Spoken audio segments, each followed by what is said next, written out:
श्रीराम समर्थ.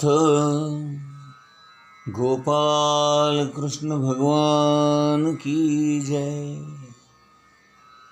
हा जो आत्मा आहे, ही जी जाणीव आहे, हे जे चैतन्य आहे, त्याला प्रगट होण्यासाठी, व्यक्त होण्यासाठी देहाची आवश्यकता असते.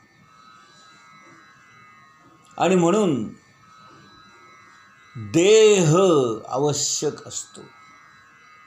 देह असल्याशिवाय आत्मा किंवा ते चैतन्य प्रगट होऊ शकत नाही.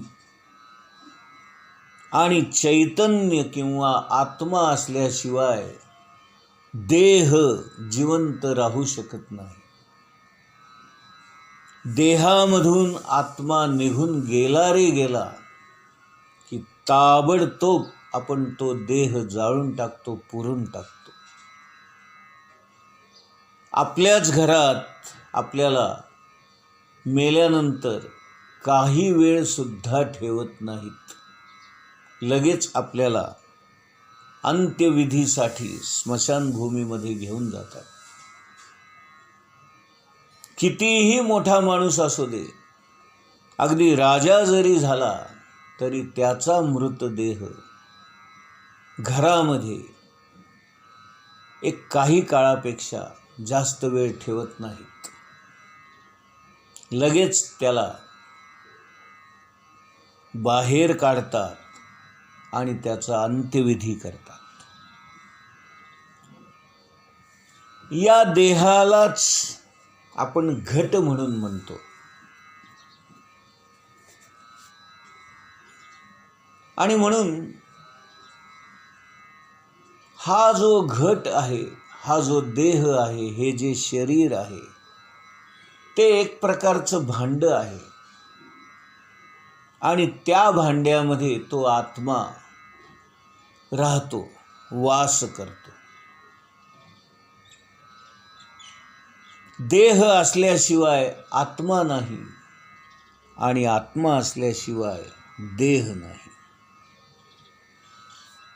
आता वास्तविक पाहता आत्म्याचा देहाशी काहीही संबंध नाही. एक साधन आहे. जसं आपण नगरहून पुण्याला जायचं असेल तर एसटी बसचा वापर करतो साधन म्हणून. आणि पुण्याला पोहोचल्यानंतर ती एसटी बस कितीही जरी चांगली असली, सजवलेली असली, मऊ असली, गुबगुबीत असली, एअर कंडिशन्ड असली, अत्यंत स्वच्छ असली, प्रसन्न असली, तरी देखील आपण त्या बसमध्ये बसून राहत नाही. पुण्याला पोहोचल्यानंतर कितीही चांगली बस असली तरी आपण ती सोडतो, त्यातून बाहेर पडतो. त्या पद्धतीनेच हा आत्मा या देहाचा वापर बस म्हणून किंवा साधन म्हणून करतो. आणि ज्याप्रमाणे आपण कपडे बदलावे, नाही का, एखादा कपडा फाटला, जुना झाला, जीर्ण झाला की आपण बदलतो, त्याप्रमाणे हा देह त्याच्या अवस्था बदल झाल्यामुळे जुना होतो, म्हातारा होतो, आजारी पडतो, काहीच काम करेनासा होतो, निरुपयोगी होतो.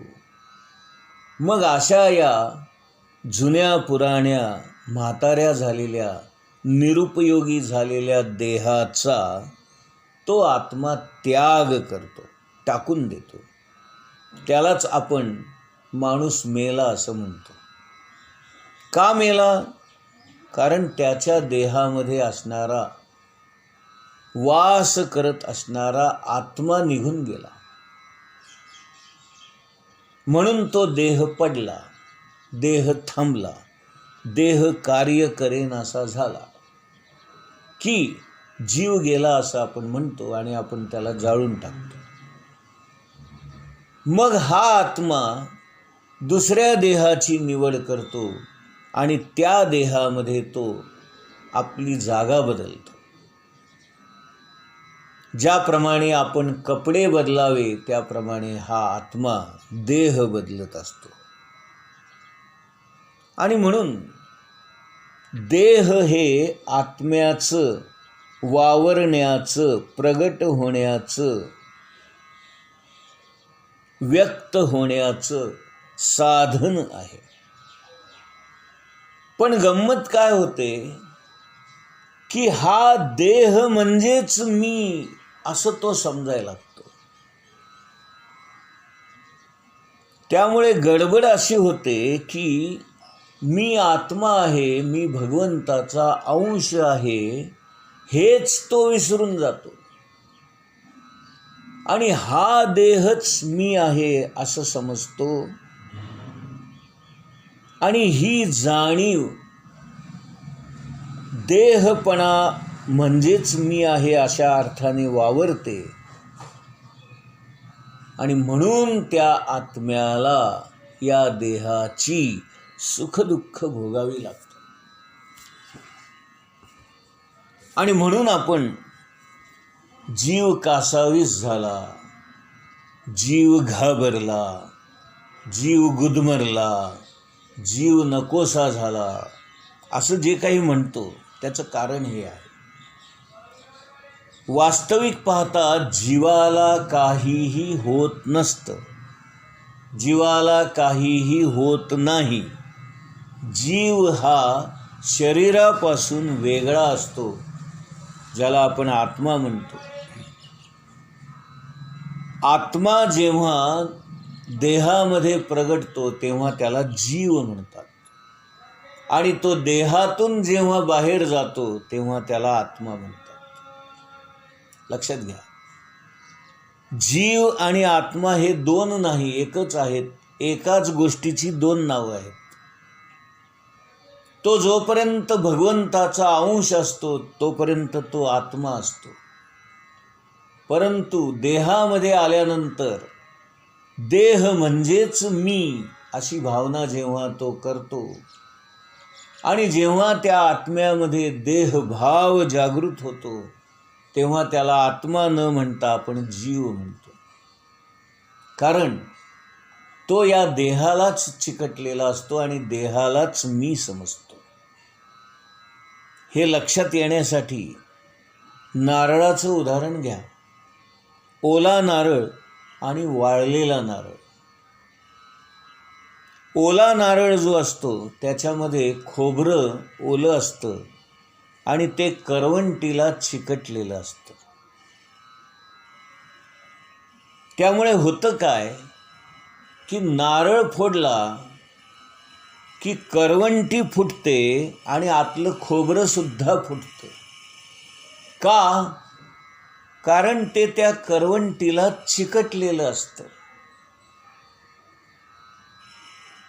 ते करवंटीशिवाय वेगळं राहू शकत नाही आणि मी म्हणजेच करवंटी आहे असं समजतं. म्हणजे प्रत्यक्षामध्ये ते खोबरं असून सुद्धा मीच करवंटी आहे असं समजतं आणि करवंटी फुटली की त्याच्याबरोबर तेही फुटतं. म्हणून ओला नारळ फोडला की करवंटीबरोबर आतलं खोबरं देखील फुटतं. परंतु बरेच दिवस ठेवून बरीच वर्षे ठेवून जेव्हा तो नारळ वाळतो, कोरडा होतो आणि आतलं खोबरं करवंटीपासून वेगळं होतं आणि आतमध्ये ते गुडूगुडू असं वाजू लागतं, तेव्हा त्याला आपण गोटा खोबरं म्हणतो किंवा त्याला सुकं खोबरं म्हणतो. आणि हे सुकं खोबरं किंवा गोटा खोबरं हे करवंटीपासून वेगळं झालेलं असल्यामुळे असा नारळ फोडला तर करवंटी फक्त फुटते आणि आतला गोटा खोबरं जसंच्या तसं गोल गरगरीत असतं, ते फुटत नाही. नंतर मग आपल्याला ते सुरीने किंवा कशाने तरी विळीने कापून त्याचे 2 भाग करून ते सुकं खोबरं म्हणून आपण वापरतो. हा भाग नंतरचा वेगळा आहे, तो सोडून द्या. त्याच्याशी आपल्याला काही कर्तव्य नाही. आपल्याला फक्त ते ओलं खोबरं आणि सुकं खोबरं हे समजून घ्यायचं आहे. ओलं खोबरं हे करवंटीला चिकटलेलं असल्यामुळे करवंटी म्हणजेच मी असा त्याचा एक भ्रम झालेला असल्यामुळे त्याला जीव असं म्हणायचं. आणि ते जेव्हा परत आपल्या मूळ स्थितीमध्ये जातं, मी म्हणजे आत्मा आहे, मी म्हणजे भगवंताचा अंश आहे, याची जेव्हा त्याला जाणीव होते आणि ज्या क्षणी त्याचा देहभाव निघून जातो आणि आत्मभाव जागृत होतो, देह म्हणजे मी नाही, मी परमात्म्याचा अंश आहे, मी आत्मा आहे, हा जेव्हा आत्मभाव जागृत होतो तेव्हा ते खोबरं वाळतं आणि त्यामुळे ते करवंटीपासून वेगळं होतं. आणि हे करवंटीपासून वेगळं झालेलं खोबरं म्हणजे आत्मा. ते जेव्हा करवंटीपासून वेगळं असतं तेव्हा ते आत्मा असतं, कारण त्याला जाणीव असते आणि जाणीव असल्यामुळे मीच भगवंत आहे किंवा मी भगवंताचा अंश आहे, हा आत्मभाव त्याचा जागृत असतो. पण जेव्हा त्याची जाणीव घसरते, खालच्या थराला येते आणि मी आत्मा आहे हे तो विसरतो आणि मी भगवंताचा अंश आहे हे जेव्हा तो विसरतो आणि मीच देह आहे असं समजू लागतो आणि असा भ्रमिष्ट होतो, तेव्हा त्या भ्रम झालेल्या आत्म्यालाच आपण जीव म्हणतो. लक्षात घ्या, म्हणजे जीव आणि आत्मा हे वेगळे नाहीत, फक्त त्यांची अवस्था वेगळी असते. ओलं असताना खोबरं त्याला जीव म्हणायचं आणि सुकं खोबरं झालं की त्याला आत्मा म्हणायचं. शेवटी खोबरंच आहे हो. तसं हा देह म्हणजे मी अशी जाणीव किंवा देहभाव असला की त्याला जीव म्हणायचं. आणि आत्मभाव असला आणि मीच भगवंत आहे किंवा मी भगवंताचा अंश आहे असं जेव्हा तो म्हणतो तेव्हा त्याला आत्मभाव जागृत झाला असं म्हणतो आणि तो आत्मा असतो. आता आपण मूळ विषयाकडे येऊया. आपला देह जो आहे तो जड आहे, अचेतन आहे आणि अचेतन आहे आणि म्हणून त्याला कर्म आहे. आपण जे काही कर्म करतो, जे काही काम करतो ते देहाने करतो, इंद्रियाने करतो, हातापायाने करतो, डोळ्याने करतो, कानाने करतो, नाकाने करतो, तोंडाने करतो. म्हणजे आपण जी काही कर्म करतो, जे काही कर्तव्य करतो, जे काही काम करतो ते या शरीराद्वारे आणि शरीराच्या इंद्रियाद्वारे, अवयवाद्वारे करतो. डोळ्याने आपण पाहण्याचं कर्म करतो, नाकाने आपण वास घेण्याचं कर्म करतो, कानाने आपण ऐकण्याचं कर्म करतो, तोंडाने आपण बोलण्याचं आणि खाण्याचं कर्म करतो, हाताने आपण देणं घेणं करतो, पायाने आपण चालण्याचं कर्म करतो. अशा पद्धतीने आपण आपल्या इंद्रियांचा आणि देहाचा, अवयवांचा वापर करून कर्म करतो. म्हणजे कर्म कोण करतं? तर कर्म देह करतो. आणि आत्मा म्हणा किंवा जीव म्हणा, तो जाणीव स्वरूप आहे. तिथे मात्र कर्माची प्रेरणा निर्माण होते. म्हणजे मी अमुक एक कर्म करावं ही इच्छा, ही अपेक्षा, ही वासना, ही प्रेरणा तिथे निर्माण होते. आणि ती निर्माण झाल्याशिवाय देहाकडून किंवा इंद्रियांकडून कुठलंही कर्म होऊ शकत नाही.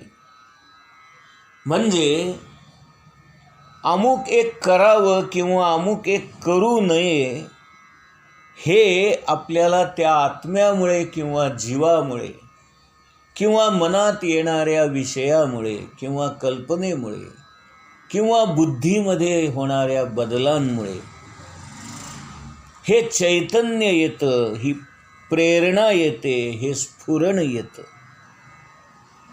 ज्याला आपण आध्यात्मिक भाषेमध्ये वृत्ती असं म्हणतो. मनामध्ये बुद्धीमध्ये या वृत्ती येतात आणि वृत्ती आल्या की आपल्याला काहीतरी करावं असं स्फुरण होतं. हे अत्यंत सूक्ष्म असतं, कारण आत्मा किंवा तो देह किंवा आपलं मन हे अत्यंत सूक्ष्म असतं. आणि म्हणून सूक्ष्म असणाऱ्या मनामध्ये, आत्म्यामध्ये, जीवामध्ये ही जी प्रेरणा येते, हे जे स्फुरण येतं, तेही तितकंच सूक्ष्म असतं.